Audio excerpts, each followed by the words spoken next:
A 25-year-old paramedic volunteer with the Lviv Hospitallier Battalion, Iryna Tsybukh, with the call sign Cheka, was killed during a rotation in the Kharkiv sector. The girl passed away a few days before her birthday. On June 1, Iryna would have turned 26 years old. Her death was reported on the Hospitallier's Facebook page.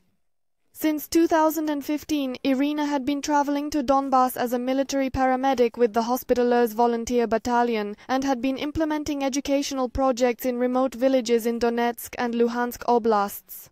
Prior to the full-scale invasion, she was a journalist for the public broadcasting company, filming a documentary and working on the reform of the public broadcasting company.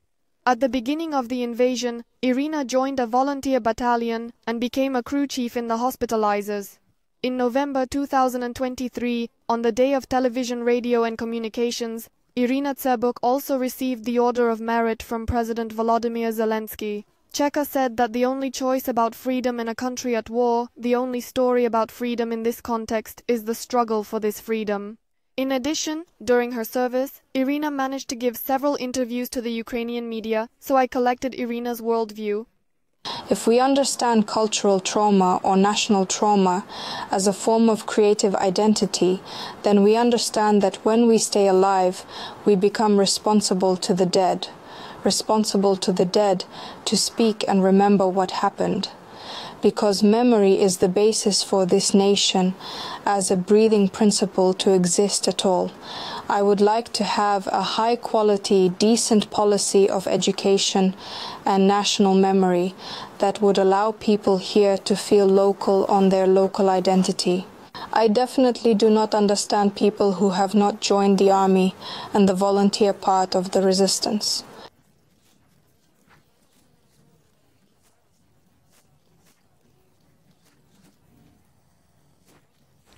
But I definitely don't feel resentment toward those who didn't join earlier. Because I know these people, I went to school with them. I understand why this happened and I love them. That's why I came to the school, because there is a feeling of great love and a desire to establish justice, to unite. It's not just an injustice, it's something that taps into my much deeper feelings, which say to protect these people.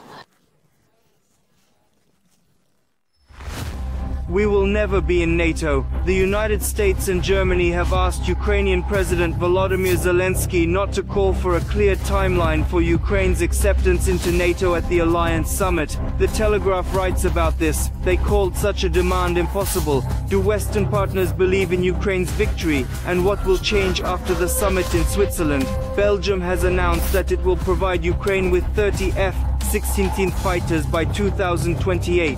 The first planes should be delivered by the end of this year. How will this affect the course of the war?